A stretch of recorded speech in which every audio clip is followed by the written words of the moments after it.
Ngayon, yung mga natutunan nating bago, di ba, na yung paradise pala is parang hindi yun yung heaven, yun yung paradise na purgatory.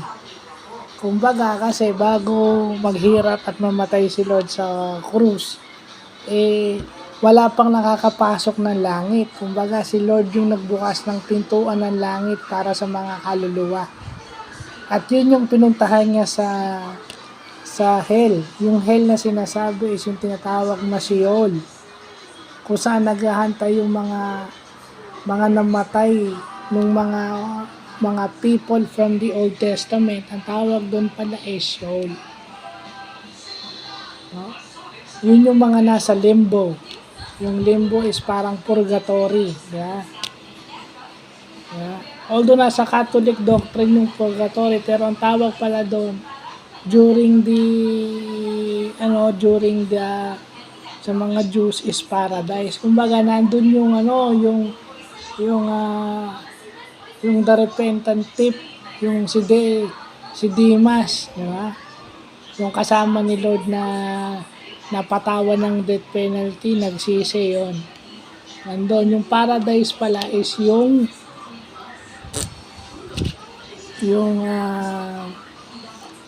paradise pala is yung kung saan nandun yung mga kaluluwang nag-aantay o kini-cleanse pa sa kanilang nung time kasi ni Lord, yun yung inaantay nila yung pagdating ni Lord para makaakyat sila sa heaven. So yun yung mga bago nating natutunan. Kaya kung ako sa inyo, makinig kayo sa Divine Mercy kay Father Chris Alar. Yun, i-recommend natin.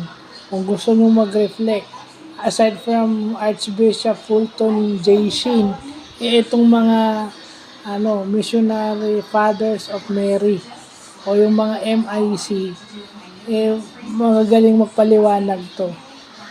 So, yun yung pinakasimple at yung sa Apostles' Creed, yung descent to the dead, yun ang pinaliwanag. So, yun.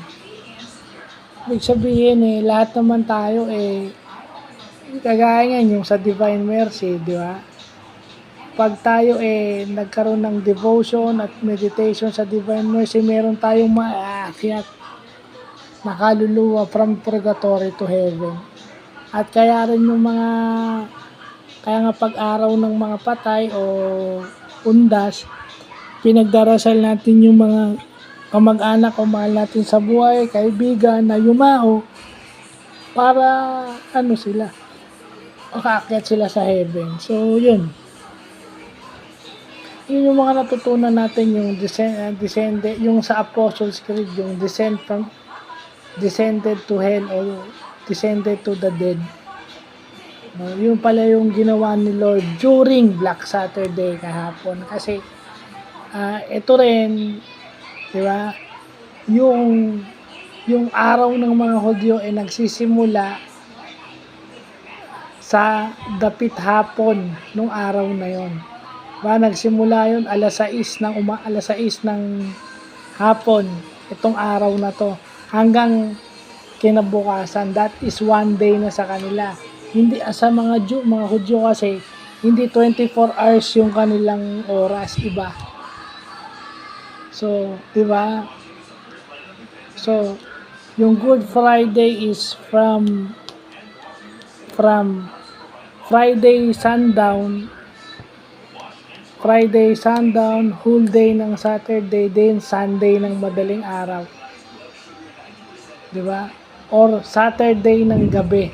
Saturday ng gabi hanggang Sunday ng madaling araw. So, yun yung natutunan natin. So, maganda lang dahil meron tayong natutunan. No? Na dati kasi maaaring naturo na to, pero siyempre na-reinforce. So, dapat lalo dahil mas mag-deepen yung faith natin. Well, lalo na ngayon, Easter Sunday. So, yun lang po.